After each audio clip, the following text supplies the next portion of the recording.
Bismillah, alhamdulillah, wa salatu wa salamu ala rasulillah wa ala alihi wa sahbihi wa man wala amma ba'd. Okay, so we are now beginning our part 3. Part 1 was a series of lectures talking about why we need religion. Part 2 was a series of lectures mentioning why Islam is true. So far so good? Now we will dive into the actual content of the class, which will itself be divided into 2 parts. Maybe I'll do a part 3, part 4, or part 3a, part 3b. The purpose of this class is modern theology, as you know. And as you're aware, one of the goals that we're trying to do is to look at issues that are of concern to our generation and not regurgitate controversies that have been forgotten in the annals of history. So, we have a long series of issues that are troubling, that people are trying to grapple with, that might even cause doubts about Islam, that might even cause people to leave Islam.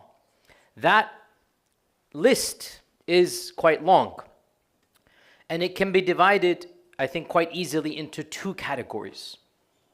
The first category, problems that are not new, they've been discussed and rehashed, but for whatever reason, they have come back to the forefront, or perhaps they never left the minds of people in the first place. So even though the class is modern theology, because these are theological questions that we're still grappling with, we will tackle them. Okay? And examples of this are, well, why don't I ask you? Give me some examples of theological problems that are not new. They go back, but we're still grappling with them. Give me some examples. Yes? Okay, well, that's the topic of today, which I wanted to leave to the end. Good. How do we explain evil? Very good. No, this is the topic of today. Other examples, yes. The understanding the names of Allah. Do you really think that's a modern issue? So yeah, I will get to this issue, but I feel this issue, the only reason it's a point of contention is because people continue to drag on the discussions for 1,000 years. If you were to eavesdrop on an MSA that is discussing theological problems that hasn't studied in any madrasa, right? If you were to eavesdrop on an undergraduate that took a bunch of classes, history, philosophy, political science, and then they came together to discuss Islam, I would venture the sifat would never come up. The only people that will bring up the controversies of the attributes are those that have attended a halaqah from another scholar. That scholar has introduced them to the classical controversy, and now they are bringing it to the campus. So we will discuss it, but not in a lot of detail. Other controversies that are probably still modern. In the back, yes?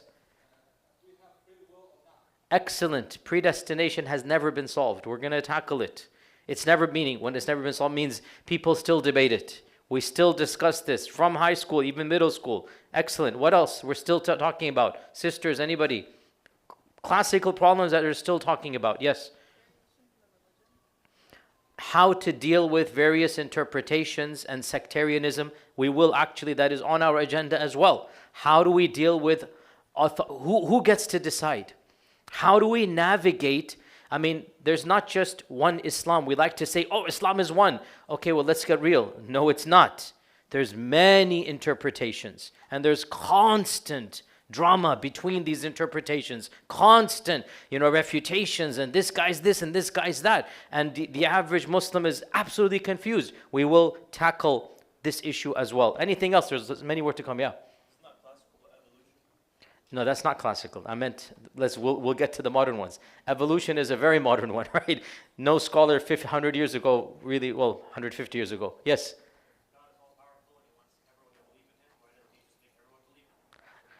So why doesn't Allah subhanahu wa ta'ala cause everybody to believe? This question is tacked on to why is there evil? It's the same thing, but yes, why does it? What else? Yes? Excellent. Eternal punishment. This is a problem that we're still grappling with. Eternal punishment, and then linked to that is something else. Exactly, yes. MashaAllah, so you guys are on the same wavelength. Okay, all of these topics that you mentioned are all on my list already. MashaAllah, that's great. If you have other topics, feel free to suggest on your group chat, because I told you from day one, this is an organic class, not organic chemistry, organic class, which means you will help shape the class and we will meander along. The good news is there's no end date, inshallah. We just keep on wandering. So these are some, there are many more. Of course, modern theological issues is a whole different topic. And once we're done with the classical theological issues, then we're going to move on to the modern issues. Liberalism, secularism, feminism, Darwinism, evolution, science and the Qur'an. That's a whole bunch of topics, inshallah. Allahu alam, how many years we're going to take, but that's the point. We're going to take this journey together bit by bit. And the goal, as I said, really is to eventually, inshallah ta'ala, write a book on modern theology. That's really the goal that I am particularly aiming for. Jayyid. With all of this introduction, now let us begin our class today, and it's not going to be just one class. We're going to be talking about this topic for, I don't know, 3, 4, 5, 6, let's see. We don't know how many weeks. We're just going to keep on going, taking your feedback. And that is one of the classical problems that is still modern, and that is the issue of theodicy. What is theodicy? Theodicy is the technical term to a philosophical/theological problem. Theodicy is a term that goes back roughly 350 years, and even though the term only goes back 350 years, the concept goes back 3,000 years. In fact, the earliest recorded histories, in fact, we can even go and say it really predates even the existence of man, as I will discuss today in other lectures. And that is, theodicy means, basically, how can the divine goodness allow for suffering and pain? How can a all-powerful, all-merciful God allow for the problems we see in the world around it? Why? Why is there cancer in children? Why do tsunami waves kill, millions of people? Why is there bloodshed and war? Why are the people of Gaza starving? What is the wisdom? Why would a God that is all-powerful and all-merciful do this? And this is a universal topic that is found in the ancient philosophers. It is found in Judaism. It is found in Christianity. It is found in Hinduism, Buddhism. It is found in secular philosophies. It is even found in religions that are no longer existent, as we're going to come to today. And I'm fairly positive, I'm not going to have a show of hands here, but if I were to say, how many of you yourselves have grappled with this problem? I don't want to have a show of hands, but in your hearts, raise your hand, right? How many of you have had to see these images that you're seeing, and you're like, why? Why is this happening? What is the wisdom behind this? And I would be fairly confident to say the majority of us, more than 80, 90% of us, these thoughts come, and we might not have solid answers for them. Now, alhamdulillah, for the vast majority of us, even if we don't have answers, we just resign ourselves to Allah's wisdom. Do realize that this same question, when it is not answered properly by people of little or no iman, unfortunately it causes large groups of them to actually leave iman completely. There was a survey done by the Barna group in like 5 years ago, entitled Generation Z. It was done by a non-Muslim group, and it was a national research on teens and young adults about why they had left belief. And amongst non-Christian teenagers, the number one problem that they polled in the next generation, Generation Z, the number one problem that caused them to leave their faith was the problem of evil and suffering. 29% of those who used to be faithful and had left the faith in this poll, 29%, basically almost 1 out of 3. And this is in non-Christian religions. That's basically us, because the people who did the survey, they were of a Christian background, so they just had 2 categories, Christian or non-Christian. I mean, khair, that's their, it's fair for them. They wanted to find out. Within Christianity, by the way, I found this interesting. Within Christianity, the problem of evil was a second or third. It wasn't number one. What was number one? They couldn't believe in their doctrines anymore. I found that interesting. That amongst Christians, they just couldn't come to terms with their theology. Or another issue that was also big on that list was the scandals or the, improper actions of the church, or, bad experience in the clergy, whatever. So that was interesting for me, that non-Christian religions, which would include us and other faith traditions that have left their faith, the number one issue that poll found was what we're discussing today and the next few weeks, and that is theodicy. And within Christianity, theodicy was not number one. It was there, it was in the top 5 or top 4, I forgot which number it was, but the number 1, 2, 3 were basically church theology, church scandals, the handling of this and that, and other things of that nature. So, let us set up the stage here. And again, realize we will take a few weeks. I'm not going to give you a clear-cut answer in just one day. We're going to set up, we're going to take our time, we're going to explain, and we're going to begin with a brief crash course in the history of this problem. Because it is important to understand this problem is not coming out of thin air. This problem has been the topic of great discussion and philosophical dialogue, theological debate, quite literally for all of human history, quite literally. And I will argue even before human history.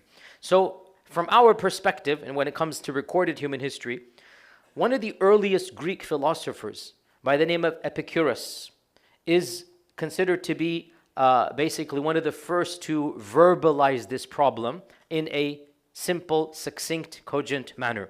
And this is called the Epicurus Paradox. It's actually called the Epicurus Paradox. Epicurus died 270 BC. So this is 2,300 years ago, 270 BC, before Christ. And he basically said that we know for a fact evil exists, pain exists, suffering exists. We know for a fact there's great evil in this world. Then he says, every single religion claims that God is all-powerful and all-merciful. He then says, but this is paradoxical, because if God is all-powerful, if God is all-merciful and there's evil, then this means he doesn't want that mercy, or he doesn't have the power to make his mercy encompass everybody. Hence, one logical possibility is that God is wanting to eliminate evil, but he's not able to eliminate evil. So he says this means that God is not omnipotent. He goes, that's not true. Let's move on to the next one then. The next one is that God is capable, he is powerful, but he's not merciful. This would also explain evil. He has the power to eliminate, but he doesn't want to. And he says, such a God, we would all assume, is a God that is not merciful. So either God is not all-powerful, or God is not all-merciful. Then he says, but this doesn't make sense, because we all affirm God to be all-powerful and all-merciful. Then where does evil come from? What was Epicurus' solution? He didn't have one. That's why it's called the paradox. And in fact, in his own life, probably his solution was the following. He basically, so Epicurus is considered to be the first agnostic, or one of the first agnostics, that he didn't really believe in the gods of ancient Greece. He didn't really have a relationship with any of them. He didn't go to their temples, and his writings seem to dismiss the gods. Some have said he was an atheist, but the most academics say he was closer to what we would call a philosophical deist, which means maybe God created the world, but God has nothing to do with our world right now. So his solution to the problem of evil was to basically imagine a distant, non-relationship God, a God that doesn't care about the world. He created it, and then he just left it be. And that philosophical trend still exists to this day. It was actually quite common 300-400 years ago. Many of the founding fathers were actually deists, not Christians. Thomas Jefferson included, wasn't a card-carrying Christian. He was actually closer to Epicurus' version. Obviously Epicurus wasn't a Christian, but his version of God. So the point is that this question of evil literally caused people like Epicurus to just become skeptical of God. If he became skeptical of God, other faith traditions went even more radical than Epicurus. In fact, according to anthropologists, of course we don't believe this theologically, but anthropologically, the claim is that the oldest religion in the world is Zoroastrianism. Now obviously for us the oldest religion is Islam, except that recorded history doesn't have it. So obviously Adam was a Muslim, Nuh was a Muslim, and then after their time frames other religions came, and history documents those other religions. We don't have documents of these earliest religions according to us. So anthropologists and religious historians claim that Zoroastrianism is of the oldest religions that is still practiced in the world today. It predates Hinduism, it predates Christianity, and of course they're still around, they're very small.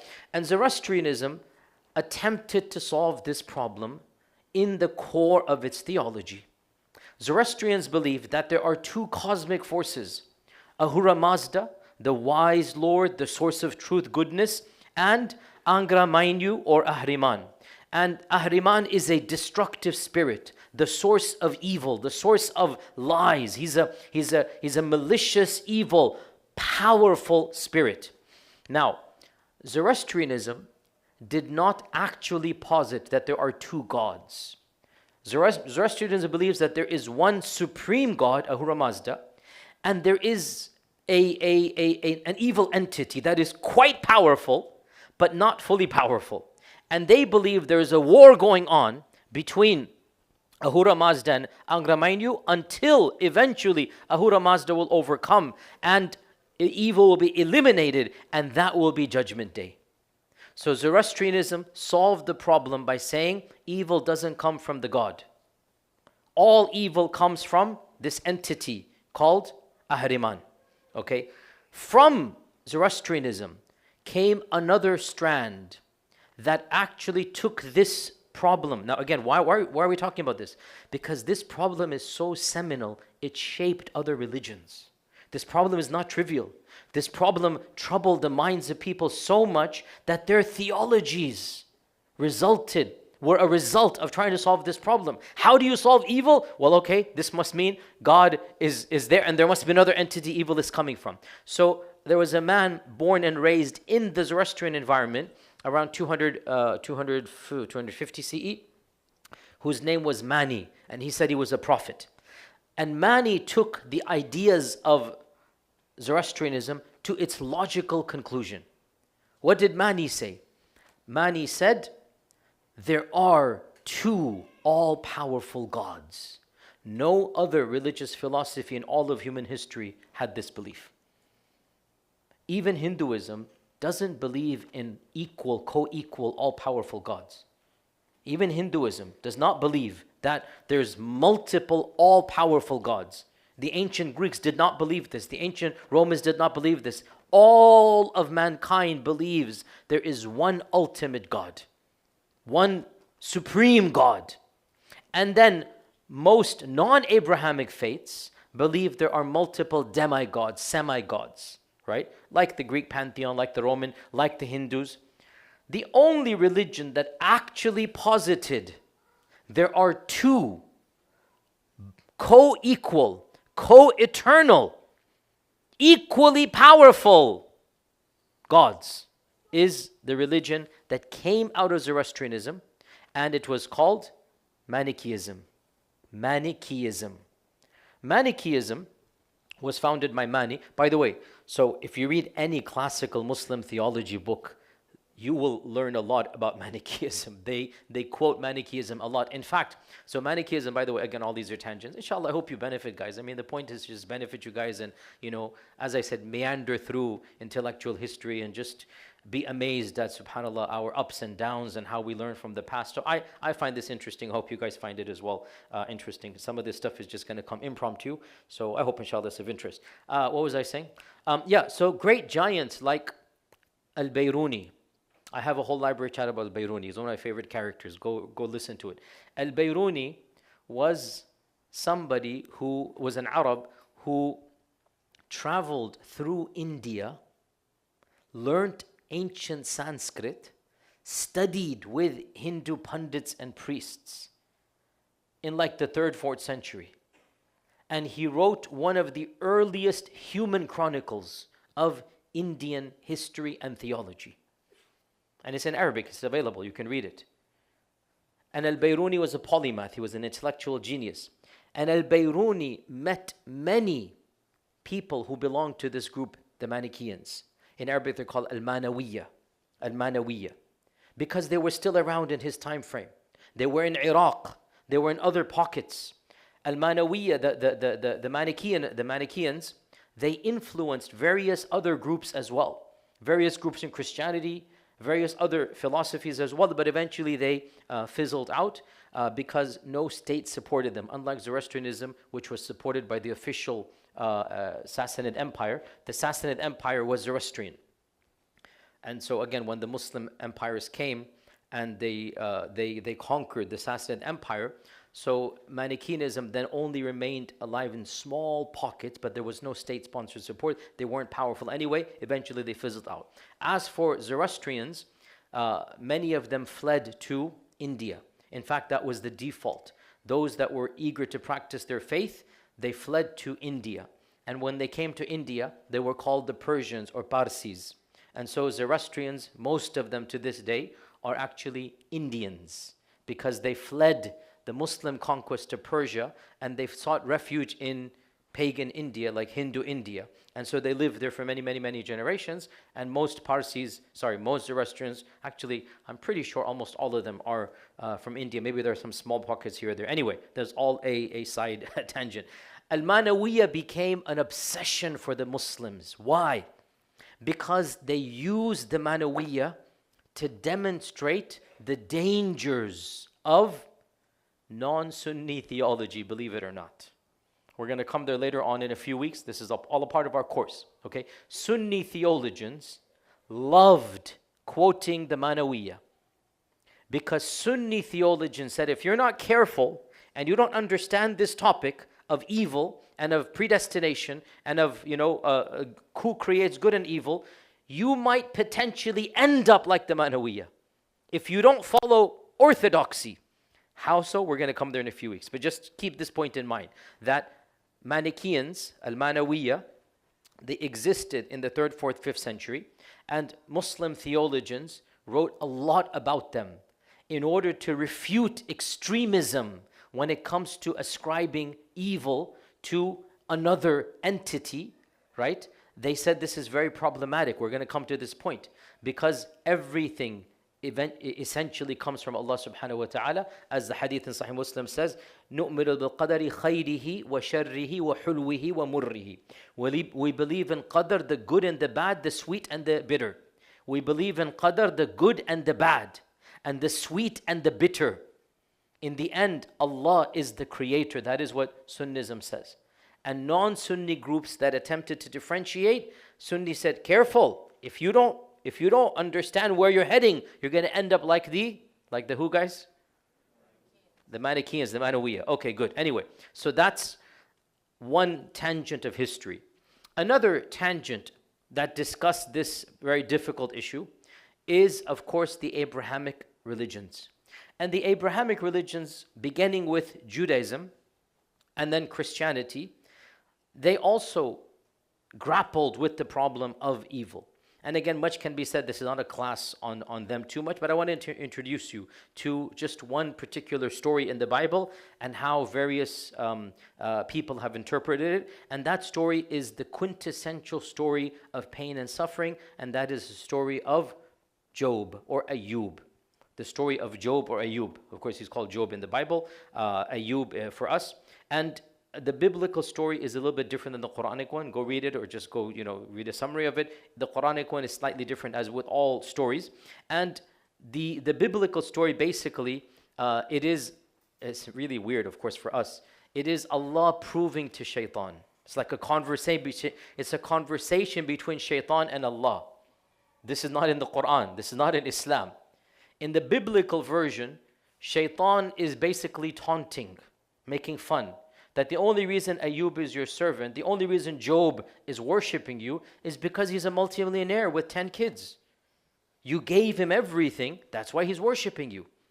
And so Allah says, what if I were to show you, like, astaghfirullah, as if Allah has to prove anything. I mean, the whole conversation for us is astaghfirullah, astaghfirullah, astaghfirullah. You know, the whole thing, beginning to end. But anyway, so in the Old Testament, what if I were to show you? What if I were to take it away? Well, he wouldn't worship you. Okay, then I'm going to take it away. Okay, so then Ayub is basically deprived one thing after another. He loses all of his kids. He loses, all of his wealth. He loses he was a very handsome man. And of course, he's stuck with leprosy. And then he has to leave the city over and over. And throughout all of this, Ayub maintains faith. And so basically, astaghfirullah for even saying this, God wins over the devil. As if, but again, that's the biblical version. Okay. Now, the story of Job has been a constant source of trying to solve the problem of evil, and multiple Christian theologians have used the story as the template. And again, just to give you 2 or 3 examples, in early Christianity, like one of the first great giants of early Christianity, St. Augustine. St. Augustine dies 430 CE, so he's before the process of 140 years. St. Augustine, who really does have some good writings if you read them, his confessions are really a very deep, spiritual, mystical, opening up to God. It's a very powerful book. So St. Augustine, he sees Job as a paradigm of patient endurance against trial.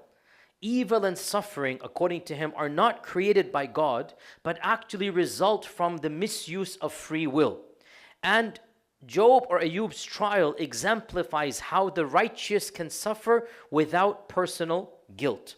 So he wants to affirm both human freedom and divine justice. This is a type of Mu'tazilism which we're going to come to. St. Augustine was a proponent of free will, but he also believed in divine justice. So for him, Ayub or Job is an example of righteous endurance. 1,000 years later, another great theologian of the Christian religion, St. Thomas Aquinus. St. Thomas Aquinas, of course, you should be aware, is deeply influenced by Islamic falsafa. St. Thomas Aquinas quite literally read Ibn Rushd directly from translation, and he absorbed many of the ideas of Ibn Rushd, and he then proposed them in Christianity. So, ironically, unbelievably, and yet factually correct, much of Catholic theology is directly taken from Ibn Rushd. If you read Thomas Aquinas' 5 proofs for the existence of God, you will find that he literally copied and pasted Ibn Rushd paragraph by paragraph. So what is taught in theological seminaries to this day of the Catholic sect, because St. Thomas Aquinas is their main architect, is quite literally coming straight out of Islamic falsafa. So St. Thomas Aquinas, he also writes about the problem of evil, and he mentions that Job or Ayub demonstrates that human wisdom cannot understand Allah's wisdom. That it is only Allah who can understand Allah's actions. And so for him, the problem of evil is a mystery. You will never fully comprehend it, and the job is to submit and not to challenge. So you have a more, if you like, pietistic, a more humble attempt to say this is Ayub demonstrates, or Job demonstrates, that in the face of evil, it's not our job to try to understand it, because Job never tried to understand why that is happening. It was a mystery, and he kept it a mystery. And so for him, he basically bypasses the whole issue of theodicy, and he says our mind should not go there. Little bit pre-modern, one of the greatest Christian intellectuals of basically pre-modernity, or just the beginning of modernity, and that is Søren Kierkegard. Kierkegard died 1855, and he is from Denmark. Denmark, correct? Denmark, right? Denmark?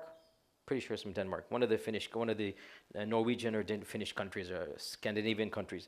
Kierkegaard also, he's considered one of the last great, if you like, Christian theologians and philosophers. Kierkegaard basically says that Job demonstrates the paradox of faith. This is what it means to be faithful. That you must continue to push through and have an attachment with God when it appears that God has abandoned you.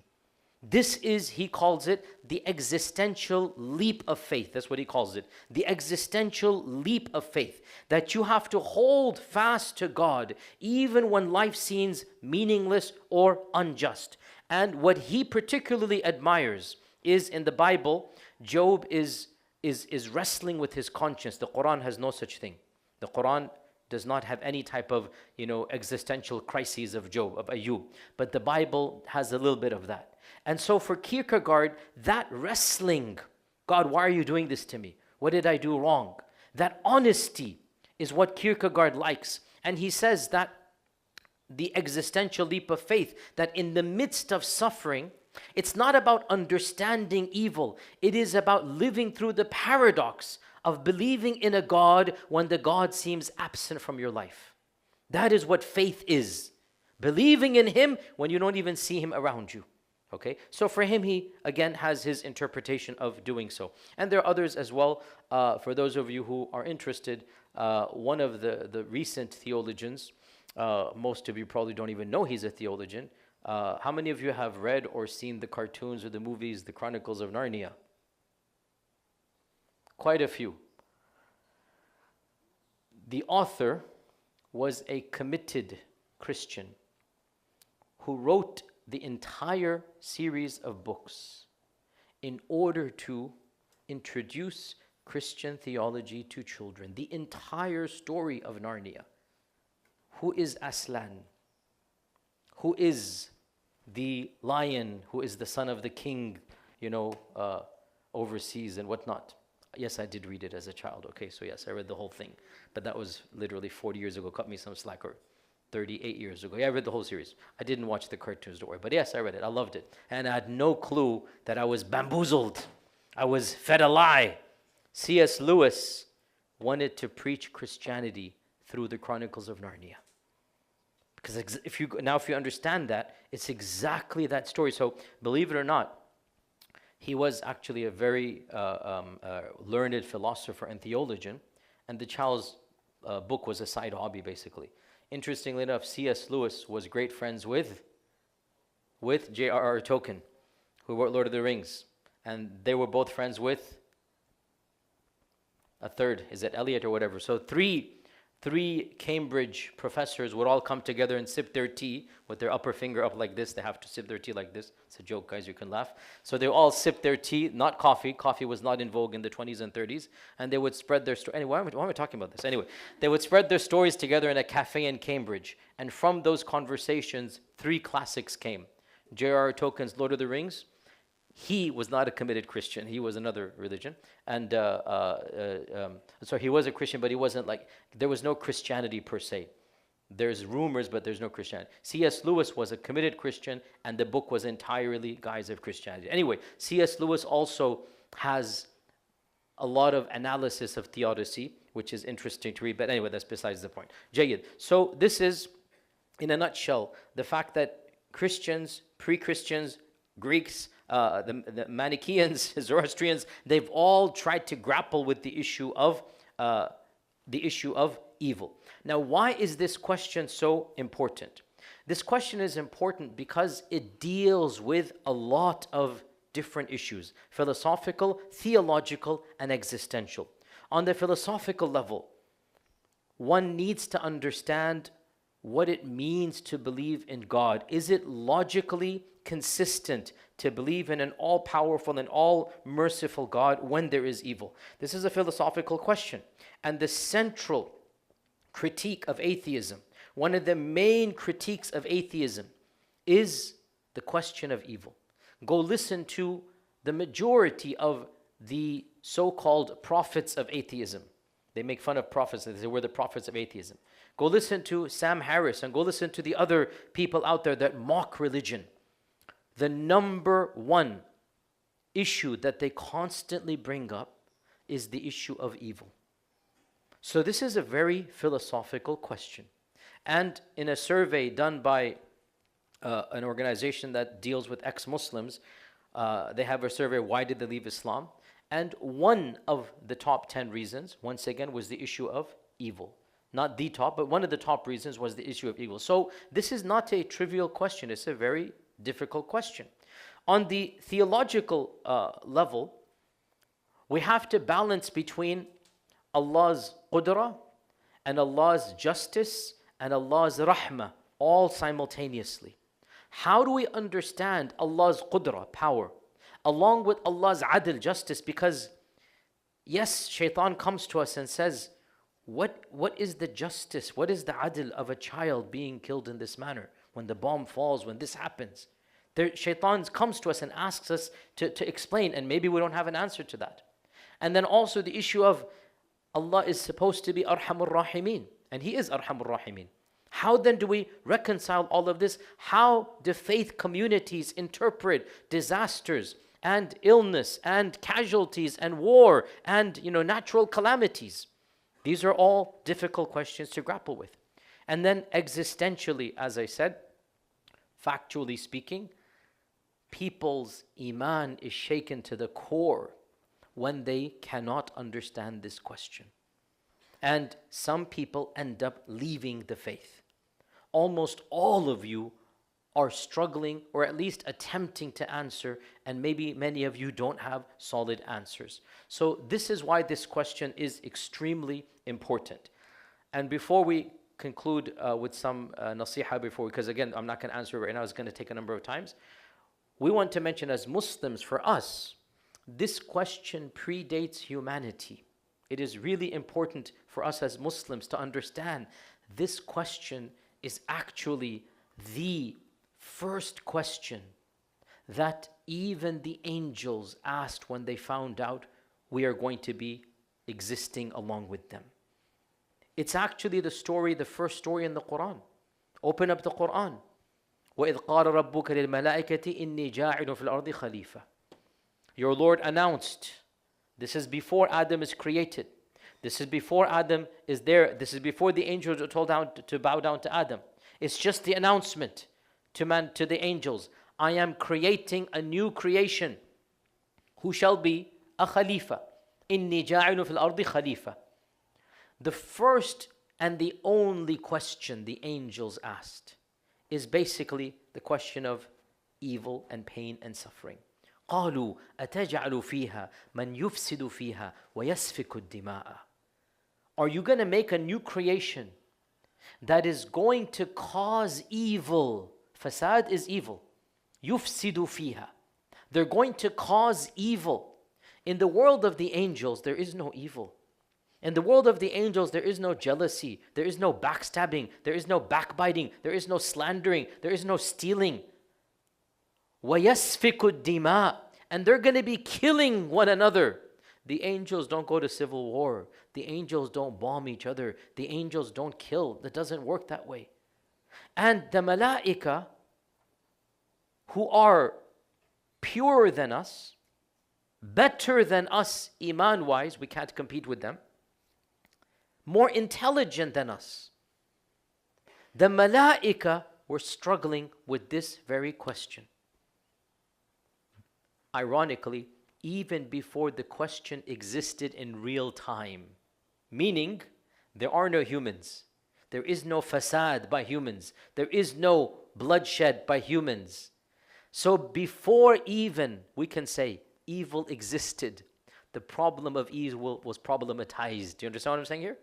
Before even evil existed, the problem of evil was problematic for a species better than us, more pure than us, more holy than us, more intelligent than us. And even they were struggling. Why would you do this, O Allah? I mean, essentially, أَتَجْعَلُ فِيهَا. They are not challenging Allah's wisdom, they're seeking to understand it. O Allah, why would you do this? And here we are. The world is great without these new creatures called human beings. The existence is beautiful. وَنَحْنُ نُسَبِّحُ بِحَمْدِكَ وَنُقَدِّسُ لَكَ. We are constantly praising you, glorifying you. It's nothing but peace and peace. Why would you create this species that is going to cause so much evil? Now, we're going to come back to this ayah. But notice, they ascribed evil to whom? Humans. قالوا أتجعل فيها من يفسد فيها ويسفك الدماء. And this is deep because other groups are going to say this means evil emanates from humans. And Sunnis say no.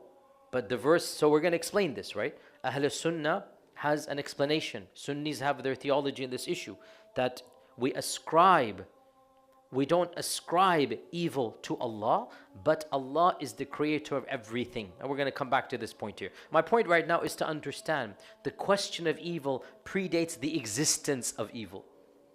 And Allah Azza wa Jal answered the angels in a way that we need to begin our inquiry. Allah answered the angels by reminding them of facts that they have to keep in mind. And that is the hierarchy of knowledge. What was the response of Allah? What did He say? Inni a'lamu ma la ta'lamun. Notice, Allah Azza wa Jal did not attempt to answer the question in a manner that we would consider philosophical, logical. Allah did not break down, oh, let me explain why. Point number 1, point number 2, point number 3. He didn't do that at all. And if He wanted to, He could have, because in other cases, Allah says, I'm making this haram for you because alcohol, it causes more damage. He literally explains, right? Allah Azza wa Jalla explains a reasoning, okay, that this is harmful, this is that. Whereas when it comes to evil, in this verse at least, Allah did not explain. Are there explanations? Yes, there are. But this is the fundamental premise of how we will begin the discussion. And that is, frankly, bluntly, know your place, O human. Know your place, O human. You are not God. And you will have to reckon with the fact that there is a God and evil exists. Because here's the point, and I'm going to say this over and over again. Those who reject God because they don't understand evil have neither solved the problem of existence nor solved the problem of evil. Whereas those who believe in God and don't understand the problem of evil have at least solved the problem of existence, and then the problem of evil still remains in their minds unknown.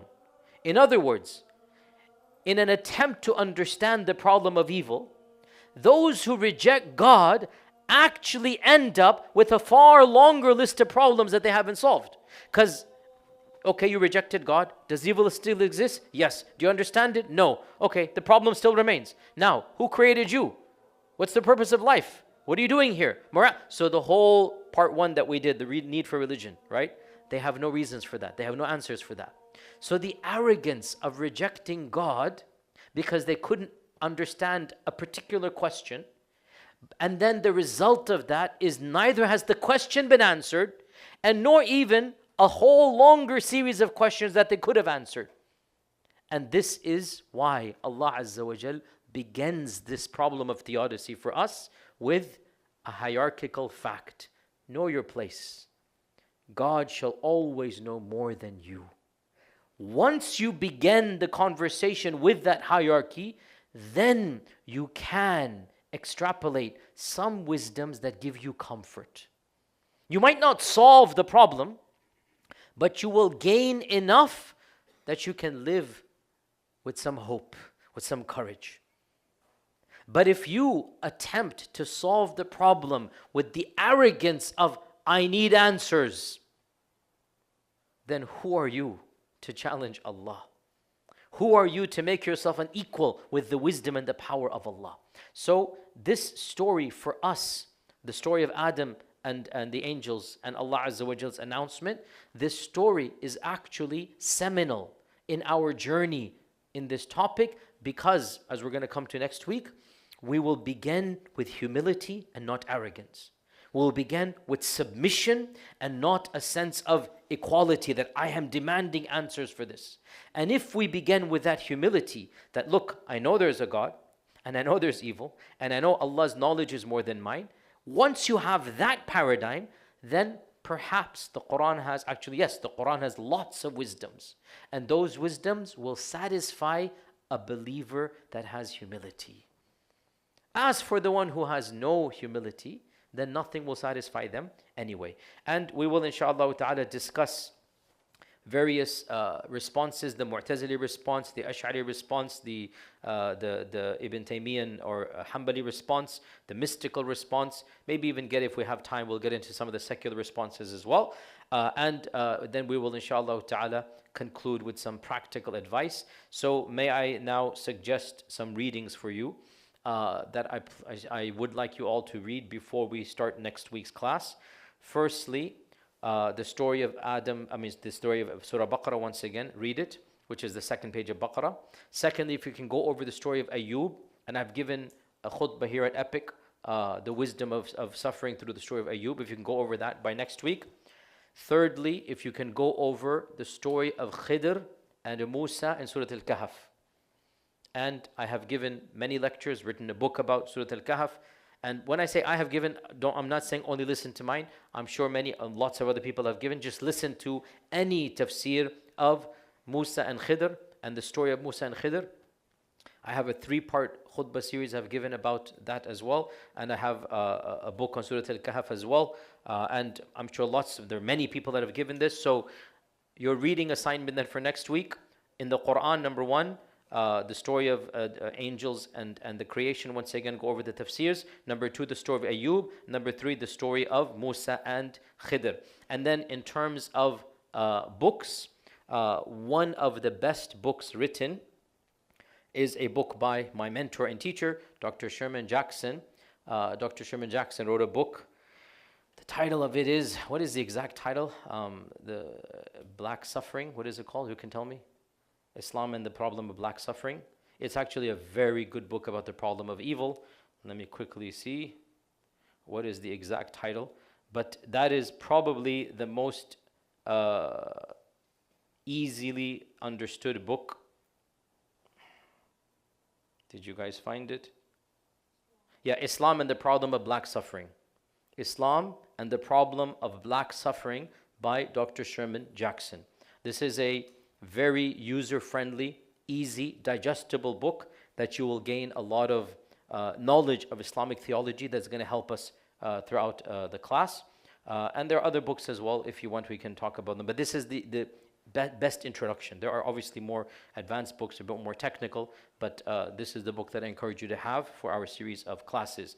And with that, inshallah, we can take a few questions before our Salat al-Isha break. Bismillah. Yes, go ahead.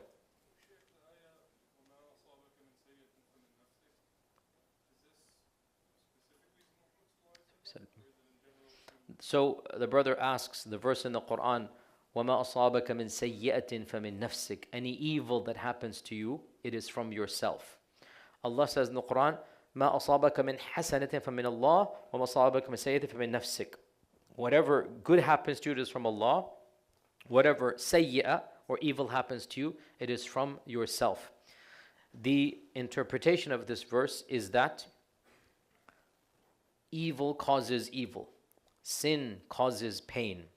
Disobedience to Allah will generate a sense of trials and tribulations. But for the believer, those trials and tribulations are not punishment. They are a cleansing and a kafara. So yes, any pain and suffering that happens to us, by us generically, all of us, and also, some have said, us here means the species of humans, not necessarily one individual to one individual. And this is further proven in the verse, and we're going to come back to these verses, so don't worry. These are key verses about theodicy. One of the most important verses about Islamic theodicy, Qur'anic theodicy, is the verse, ظَهَرَ الْفَسَادُ فِي الْبَرِّ وَالْبَحْرِ بِمَا كَسَبَتْ أَيْدِي النَّاسِ وَلِيُذِيقَهُمْ بَعْضَ الَّذِي عَمِلُوا وَلَعَلَّهُمْ يَرْجِعُونَ. Evil has spread in the land and in the seas. ظَهَرَ الْفَسَادُ. Evil, fasad, evil has spread in the land and in the seas. Then Allah mentions 3 reasons why. So like I said, when the Quran says that I know what you don't know, the Quran does not shut down the topic of theodicy. Rather, the Quran has a lot of verses about theodicy. We're going to talk about them. But why is the first story mentioning I know what you don't know? To set the mental paradigm. When you talk about this, understand You might not fully grasp, and you will have to understand that that's okay. So the problem of evil, I'm telling you from now, maybe some people will not like how I answer this question. Wallahu alam. I have to always look at how these things will be interpreted online. The problem of evil is only solvable if you have humility and iman. If you don't have humility and iman, they're saying, like, if you have iman, you have humility. If you don't have iman, you will never be able to solve the problem of evil.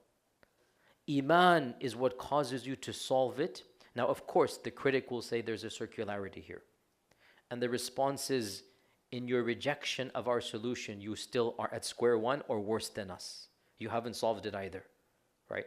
And once you understand, iman does give you so many wisdoms that you can grapple with evil like Ayub grappled with it, right? Iman gives it to you. And if you want to see the living manifestation, look at Gaza as we speak. Not a single one of them, subhanAllah, has lost their faith in Allah. If anything, it's even stronger. How is that possible, you know? Let me finish off with one anecdote, okay? And I don't mean to diminish or dismiss or be crude about other faith traditions, but we factually believe our faith is true, and we factually believe other faiths are not true. One of I would say one of my most interesting episodes of my own life, almost 15 years ago, I was selected to go visit Auschwitz and Dachau as an official delegation of American imams. The first time the State Department actually had an official delegation. This was a long time ago, 15, 17 years ago. And the New York Times has a whole article about this. You can read it. And so because we were going at the State Department level, and it was an official visit, I was with like 15 imams, they managed to actually allow us to meet people that had lived through the Holocaust. They're all dead now. No, none of them are alive. This was like 15 years ago. People who still had memories. They were all in their 90s.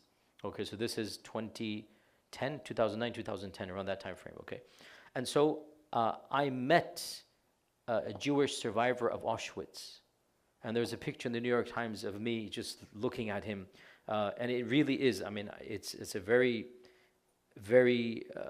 Listen, guys, whatever's happening in Gaza right now, we have to be careful we don't back project our feelings to the Nazi Holocaust. What the Nazis did was absolutely inhumane. It was absolutely evil. And Muslims who were alive at that time helped the Jewish people to hide from the Nazis.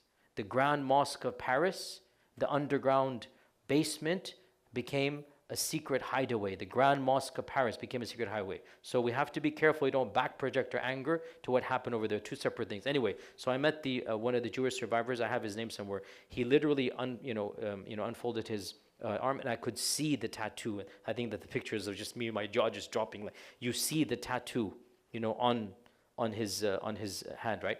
So Q&A came. First hand up. That's me. First hand up. I said yes. He said yes. What's your question? I said, what did the Holocaust do to your faith in God? And with this we conclude time for the Iqamah.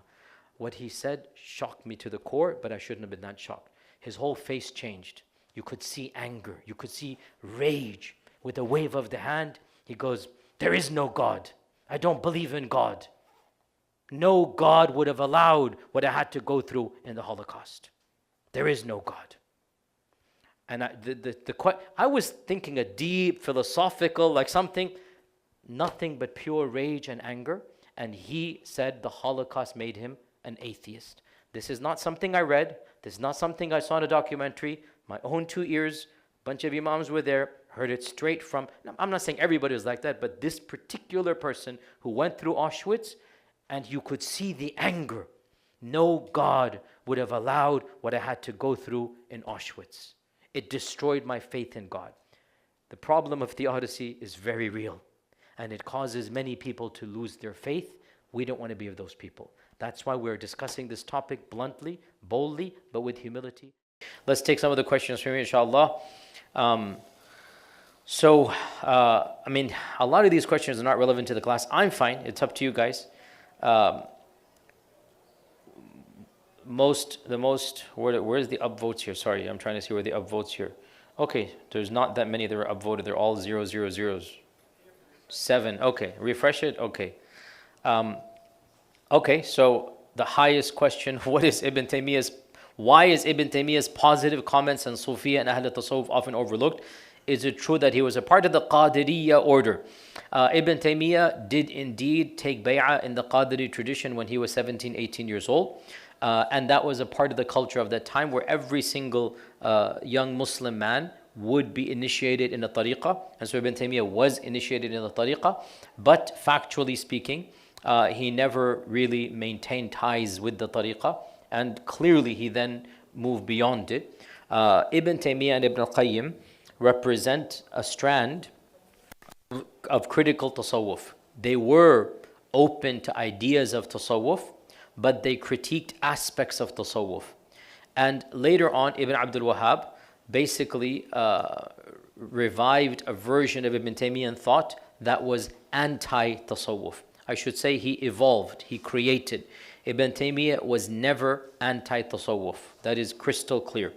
And the best example for this is his student Ibn al-Qayyim and the writings of Ibn al-Qayyim and the personal life of Ibn Taymiyyah. So what he was opposed to, I would say very simplistically, are two things. Number one, philosophical tasawwuf, which is different than, I would say, Ghazalian tasawwuf, so Ibn Arabi type of tasawwuf. He didn't like that at all, in which the line between the divine and the created is blurred. He was against that. And the notion that the Sharia is not applicable to the elite of the mutasawwifa, which is kufr, and mainstream Sufis don't believe this. He was against that philosophical tasawwuf, and then he was also against the ritualistic practices that he felt were extreme deviations, okay, which still some of the mutasawwifa are guilty of. But when it comes to the issue of the Mawlid, for example, it's very clear. Ibn Taymiyyah was not fanatically opposed to the Mawlid. You just read his writings. Unlike his followers today, he didn't make this a hallmark. He basically said, I don't think it should be done. It's a stepping stone, to worse. But those who do it, I'm sure they have good intentions, and I have no doubt Allah will reward them. That's really his attitude. That is literally his attitude. I don't think it should be done. I'm opposed to it. And I think it's going to open up a door of evil. But I have no doubt that those that are doing it, the vast majority of them are good people, and Allah will reward them for their intentions for doing it. That is exactly my opinion, literally. Unfortunately, hardly any of his followers of our times follow this or other aspects of Ibn Taymiyyah. Again, obviously, as you know, I disagree with many of his followers, and I believe they have not understood Ibn Taymiyyah, but obviously, in return, they accuse me of being a CIA agent, so what can you do? This is a common question we get asked. How to deal with parents that are getting older? I'm 21, my parents are in their 60s. I do have 3 older brothers. I'm constantly thinking about their death and the fact that I'm not able to give them the luxuries I wished, etc., etc. Listen, this is a difficult question. I'm struggling with it in my own way, at a much different age than you, and you're struggling with it in your own way. I do plan to give a detailed talk when I'm emotionally capable of doing so, because my life as well is quite difficult in this chapter. But generic advice, do the best you can, and that is all, not only that Allah requires of you, but that is what is going to make your parents happy. In other words, there's nothing that's going to make your parents happier than to see your happiness and to see you doing whatever you can to make them happy. No matter if you have nothing financially, but you just spend time with them and just spend a few minutes, making your mother smile, making your father laugh. Nothing will make them happier than these small things. So you are taking on a burden that is normal, but you are burdening yourself with more by what is in the question here. Parents are not expecting you, to pay for everything for them. It's understandable. You're in your 20s. Your parents are still spending on you. Totally understandable. And when you become a parent, you will understand that sacrifice and that spending is actually a part of their joy. Allah created parents to be like angels for us, in that they sacrifice for us, and that is making them happy. Of course, there are always exceptions, so that's the exception. But most parents, Muslim or non-Muslim, their love is so much that they want to see you happy even at their own happiness. So in other words, your happiness is their happiness. Understand this point. So live life that is ethical, Islamic, make them happy through your happiness and whatever khidmah, and that is all that you have to do. If you cannot help them financially, that's fine. They're not looking for your help when you're 20 years old, you're still in college. They're not looking for your help, but they are looking for your companionship. They're looking for the small chores you can do. They're looking for whatever you can do, and do it before it is too late, because when it is too late, we all have our regrets without exception. Every single one of us will have our regrets, and when that happens, then you want to have minimal regrets. So do as much as you can. Question here. I have heard that some of the people that were ordered to be executed at the time of the conquest of Mecca fled to India. No, this is not true to the best of my knowledge. If you have any quotations for this, bring them to me. I find this to be absolutely bizarre, because the people of the Quraysh did not have direct ties to India. It is narrated that some of them fled to the peripheries of the Arabian Peninsula, yes. It is narrated a few of them made their way into the Byzantine empires, yes. But India, no. Arabs would not go to India at this time frame and live. So this looks to be one of those fairy tales that are said in our culture. Wallahu a'lam. Question here, again, I'm just answering what's on the slides. What is your view on Istigatha in a poetic context? I mean, guys, you should know my views on Istigatha. I got into a lot of trouble for my views on Istigatha. And subhanAllah, Allah has protected people bigger and better than me for zero trouble. SubhanAllah. It's alhamdulillah, I'm not complaining. My views on Istigatha, I gave a lecture here at Epic. And because of it, subhanAllah, at least 15 videos were released, which called me a zindiq and heretic and kafir and dal and mudil, whatever, ila akhiri. Istighatha, which means invoking the saints, my position is that it is haram, it is bid'ah, it is munkar, it should be avoided. But it is not shirk unless there is a belief that accompanies it, in which you believe that the being that you're calling is able to give you what you want independent of Allah, which is essentially the definition of a God. If you do not believe this, then you are not worshipping other than Allah, but you are doing something that potentially leads to worship to other than Allah. So my position is that it is haram, and it should not be done, and it is munkar, and it is a bid'ah, and without a doubt the Prophet did not come so that we are invoking other than Allah. But it is not shirk unless it is accompanied with a belief. The action is not shirk. By the way, the same thing can be said of sajda. You can do sajda to a being and it's not shirk. In fact, some sajdas to other than Allah were allowed pre-Islam. And Islam came and forbade those sajdas, but they're not shirk. Mu'adh ibn Jabal did sajdas to the Prophet and it wasn't shirk. And the Prophet said, don't do this. I've forbidden this, don't do this. No more allowed. The Yusuf's brothers did sajda to Yusuf. It was allowed in their sharia. So when is sajda become shirk, and when is it haram, and when is it wajib? When Allah commands you, it becomes wajib. So when Allah commands the angels, it becomes wajib.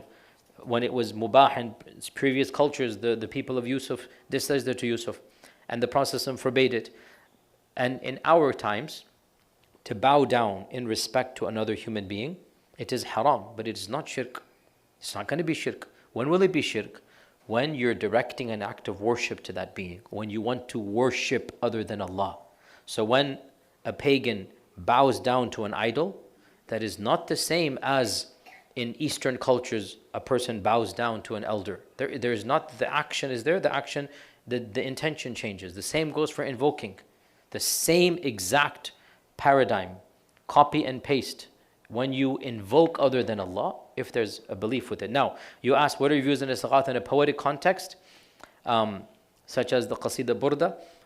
I am not a fan of this. It should be avoided. I understand poetry allows what other genres do not allow, but still, why open this door? And if you go and see the reality of this door being opened, if you go and listen to some of the qawwalis in India and Pakistan, right? You guys take it as a joke. Qawwali is a very serious genre of religious ecstasy. Many millions of people listen to them. And Arabic qasidas as well. Go listen to the qawalis that are very popular. The outer meanings of many of them really are bordering on blasphemy. So we have to shut this door and not allow these types of things. And I'm not a fan of, Istigatha at all. But to claim that every Istigatha is exactly the same as paganism is very, very dangerous. And you open the door for takfir, and you open the door for ridda and whatnot, and I'm not a fan of this, wallahu alam. I have given a technical talk in my 3-hour lecture online, which is on the Najdi Da'wah. So if you have 3 hours to spare, it's my longest YouTube video, which I did it in like 5 or 6 sessions. I go over all of the issues of Istighatha and why I changed my mind. And just realize one simple fact. The only trend in Islam that considers Istighatha to be shirk without any conditions is the followers or other followers of Ibn Abdul Wahhab. That's it. Every other trend without exception either considers it permissible with conditions or considers it impermissible. Nobody says it's shirk. And it should not be shirk, because when a Muslim does it, a Muslim is not intending worship. When you're not intending worship, then it is not worship. Understand this point. When you're not intending to worship other than Allah, it is not worship. Actions are by intentions. So when you're not intending to worship other than Allah, how can it be called worship? You are not worshiping other than Allah unless you intend to worship. And when will you intend to worship? When you believe the one that you are calling out to can independently give you what you are asking for without Allah's interference. Otherwise, as I explained in the longer lecture, the Sahaba themselves asked the Prophet in his lifetime. And it's understood that they're not asking him, astaghfirullah, as a God. It's understood. So the same mentality of the Sahabi asking the Prophet in his lifetime, that same mentality is in the people of Sufism. When they invoke other than Allah, they're not invoking a God. The same niyyah of asking the Prophet ﷺ when he was alive, that same paradigm exists in the person going to the qabr. I don't agree with it, but it's not shirk by any stretch of the imagination. So very clear over here. Question here. Which one is, so how evil Twitter did that already. If somebody knows a lot of deen, teaches it to others, but doesn't practice it themselves, are they still rewarded for spreading knowledge or punished for hypocrisy? Good question. May Allah protect all of us from nifaq. This really goes back to your frame of mind. It goes back to your niyyah. Listen, nobody is perfect. None of your teachers are perfect. I am most definitely not perfect.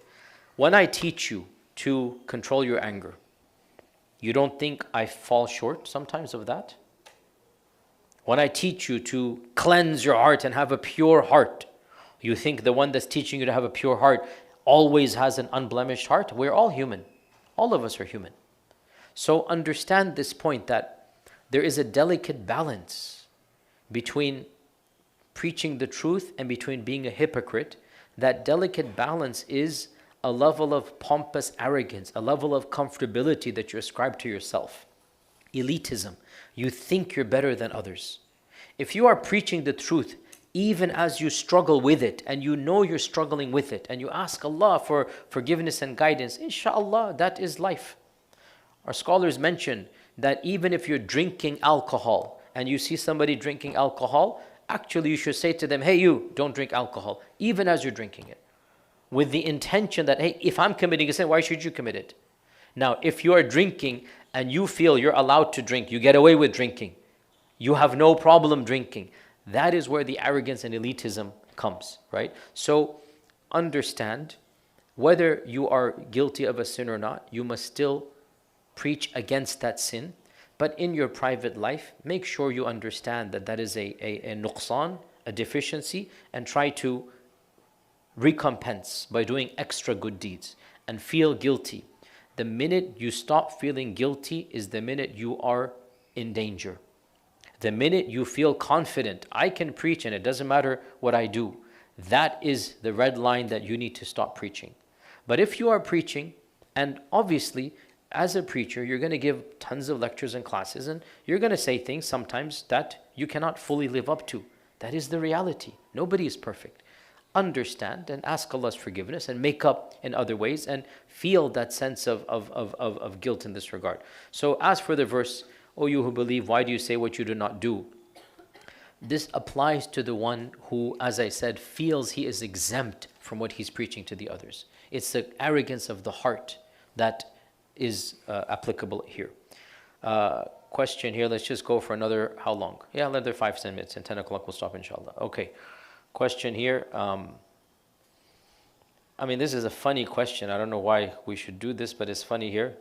Would you say Indians are looked down upon in the Muslim world? Why would you ask me this question? I have experienced racism because I am Desi. Okay, they give me looks, etc. This is the question here. I believe racism is found in all cultures and against all cultures. You find it in all cultures. And I believe it is against all cultures as well. There are people that are racist, even against majority cultures, whatever. It is what it is. Just be careful you don't suffer an inferiority complex. You might be reading in too much. Just be careful. And honestly, all of us have been treated in a nasty manner, including yours truly multiple times. I've been treated in a racist manner and in countries and whatnot. And you know what? Your dignity comes from within, not from other people. So don't give your dignity, don't allow other people to control your dignity. Don't. And know that the prophets before you were treated contemptuously, and they are exponentially more noble than you and me. And yet they were spat upon, and they were mocked, and they were ridiculed, and they were slandered, and they maintained their dignity. So keep on remembering that dignity comes from within you. Nobody can strip your dignity away unless you allow them to do so. So turn to Allah and know, inna akramakum indallahi atqakum. Karam or dignity comes from Allah Jalla Jalaluhu. Question here. I'm trying to do a question that is, this has been done before, I'll do it again. If you're constantly redoing a sin that you're repenting from, trying to break away from it fully, even when you feel you're relapsing, like basically some advice for that. I've said this in multiple lectures as well, and that is being guilty or having a habitual sin, without a doubt, is a problem. At the same time, a bigger problem is to lose hope in Allah's mercy because of that sin. A bigger problem is to think you're non-salvageable, you're unforgivable in the eyes of Allah. That is an infinitely bigger problem. So for shaitan to let you take a small sin, listen to me carefully, a perpetual minor sin does not become a major sin unless it is accompanied by a sense of arrogance and callousness. I know there's a whole controversy among scholars. Some scholars say a perpetual minor sin becomes major sin. There's no evidence for this. A perpetual minor sin remains a minor sin as long as you are turning to Allah, recognizing it's a sin, feeling guilty for it, and trying to overcome it. Just keep on trying, keep on trying. The attempt to overcome is a sign that you recognize it is a sin, hence there is a life in your heart. There is pulse in your blood, in your iman blood. The minute you just give up and say, yeah, I don't care about this sin, then it becomes a major sin. So be very careful that that doesn't happen here. So the brother is saying you're relapsing, or the sister is saying you're relapsing over and over again. Okay, you're relapsing. Don't cause your relapsing to stop your attempt to overcome or to stop doing other good deeds. One of the most effective mechanisms to prove to yourself that your heart still has iman is to penalize yourself with an extra good deed every time you commit a sin. The fact that you're going to do something you would not do because you committed a sin indicates your heart still beating. So, and this is not an excuse that every time you do it, you make in your mind. No, I'm saying genuinely feel regret and genuinely say, okay, I'm going to give sadaqah. Okay, I'm going to pray 2 rak'ah extra. Okay, I'm going to wake up for tahajjud. Make it upon yourself that every time you relapse into a sin, that you do something you wouldn't otherwise do. And inshallah, that is a sign that your heart has iman. I'm not saying it's perfect, but we all have sins that we deal with, and inshallah, keep on working on it, inshallah. Yeah. Where is that one? So, with your story about the Holocaust, so let's do the last one then, okay? Is it not reasonable for someone who witnessed such horror to lose faith? What makes them so different from the people of Gaza who haven't lost faith, even though they are seeing similar horrors? Okay, I do not think it is reasonable for somebody who has witnessed such horrors to lose faith. Not at all. Ayub alayhi salam was tested much more than a Holocaust survivor, much more than the people of Gaza, much more, for much longer. And Allah Azza wa Jalla says, "Inna wajadnahu sabira ni'mal abdu innahu awwab." We found him to be sabir. What a great servant he was. He continued returning back to Allah. The fundamental issue, we're going to come to this. Do you expect that you're worshipping Allah based upon quid pro quo? Do you expect it's a transaction and a bargain? Allah says in the Qur'an, وَمِنَ النَّاسِ مَنْ يَعْبُدُ اللَّهَ عَلَى حَرْفٍ. There are people who worship Allah based on a condition. إِنْ أَصَابَهُ خَيْرٍ اطْمَأَنَّ بِهِ. If good happens to him, he's happy, he's going to worship Allah. وَإِنْ أَصَابَهُ شَرٍ. And if evil happens to him, انقلب على عقبيه. He turns and walks away. خَسِرَ الدُّنْيَا وَالْآخِرَةِ. He has lost this world and the next. These are all verses about theodicy. Do you think you're worshipping Allah because it's a business transaction? Allah needs your worship. Oh Allah, as long as you give me money, I'm going to worship you. As long as life is good, I'm going to worship you. What type of worship is this? You haven't understood worship. So no, I strongly disagree. They should not lose hope because, frankly, there is no alternative other than hope. There is no alternative. They should not lose faith in Allah because Allah Azza wa Jal is true regardless of what happens to you. Allah's truth and existence is not contingent on your quality of life. And you need to understand that regardless of what happens to you, Allah is true and He's deserving of worship. Now, once you understand the key difference between a person of Iman and a person of no Iman, is that the person of Iman understands all that is happening, Allah will give me more than what has been taken away. That's the switch that happens. And it will only happen if you believe in something that the person who I interviewed did not believe. And that is called the akhirah. We're going to come to this point here. Even they are having some faith. By and large, Jewish people don't believe in an afterlife. The default amongst them, they don't believe in an afterlife. It's not a part of their core belief teachings. It's not something they're teaching their people and whatnot. Most of them say, yeah, there might be, we don't really care. But Christians and Muslims are the only major group that believe in an afterlife. The Dharmic religions believe in a cyclical life, right? So Abrahamic religions, Judaism is ambivalent. And by and large, they've lost faith in the akhirah. Christianity and Islam believes in an akhirah.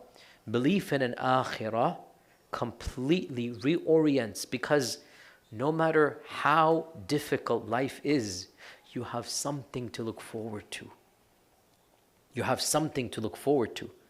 And you might even resign yourself to this dunya, but you're still optimistic of the akhirah. I'll conclude on this. I've never said this story. It is painful for me. Because, mashallah. You all know the grandfather of Gaza, right? Remember the grandfather? Abu Diya? Khaled Nabhan, right? You all know the grandfather Khaled Nabhan, right? I corresponded with him. I had an interview with him. That's online. I had a live interview with him. That was online twice. Once I have it online, and once, unfortunately, so frustrating. I think the camera was on, but they told me it wasn't recorded. I'm trying to find the video footage. I had 2 interviews with him. The one of them was on a phone call, and somebody recorded portions of it. That's online. The other one, I was in a conference, and I said to him, I want to have a video conference. So we had a live conversation back, which was much more detailed. I'm trying to get the video footage of that, but this was, there. And then I reached out to him. I haven't said this before. I reached out to him, I think a week or two before he passed away. I said, Shaykh, we're having a major conference in my masjid, Epic. Shaykh, please, I want you to, stream in live. And he said, find somebody else, this and that. He kept on like stalling, And I just said, Shaykh, please, I really want you. And, he basically sent a message that, I don't want to quote it exactly, it's been a while, but basically like, I have no interest, I just want to meet Allah subhanahu wa ta'ala. Really appreciate all you're doing. May Allah bless you, Shaykh Yasir, everything, but I just want to go back to Allah. I want to meet my grandchildren. And a few days after that, what happened, I really it was, wow. And that's fine. You can get to that stage because he still has something to look forward to, right? He didn't lose faith in Allah. He just didn't feel the love of this dunya anymore. Big difference between the two, It's like, you know what? I don't want to do anything more. I'm just waiting to meet Allah. And he must have been making dua and Allah accepted his dua. So that's a big difference between the other guy I met. Because he doesn't have the optimism of the akhirah.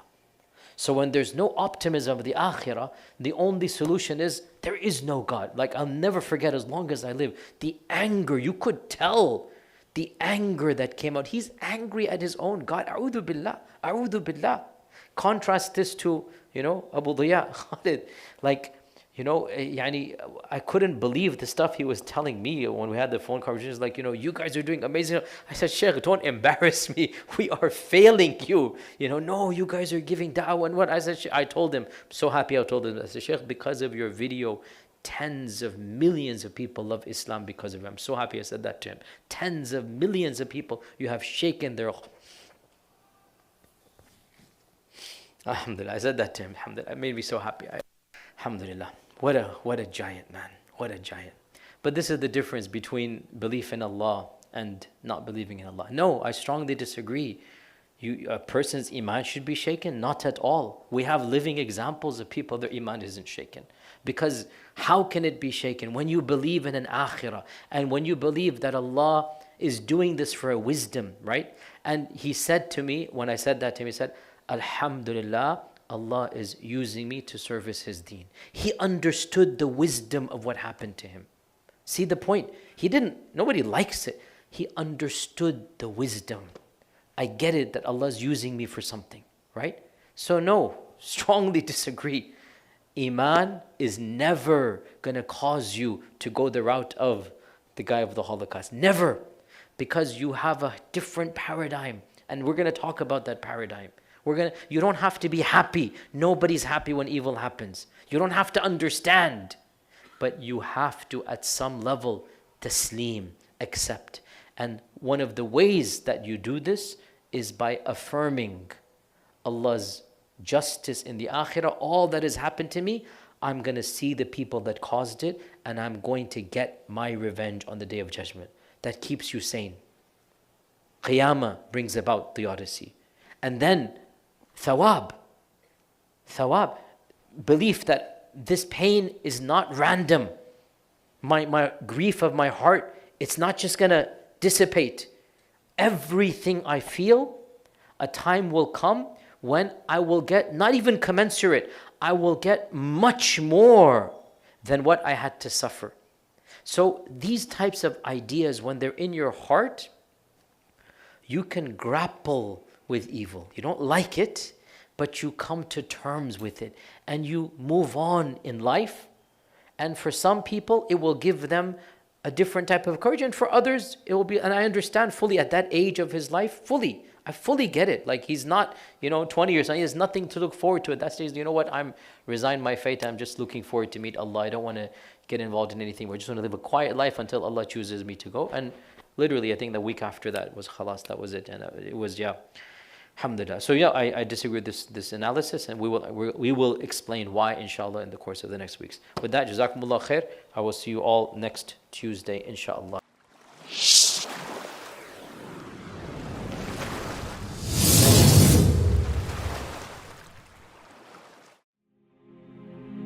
فيا أجلي إذا ما قال لي ربي أما استحييت تعصيني ولا تخشى من العتب وتخفي الذنب عن خلقي وتأبى في الهوى قربي فتب مما جنيت عسى تعود إلى رضا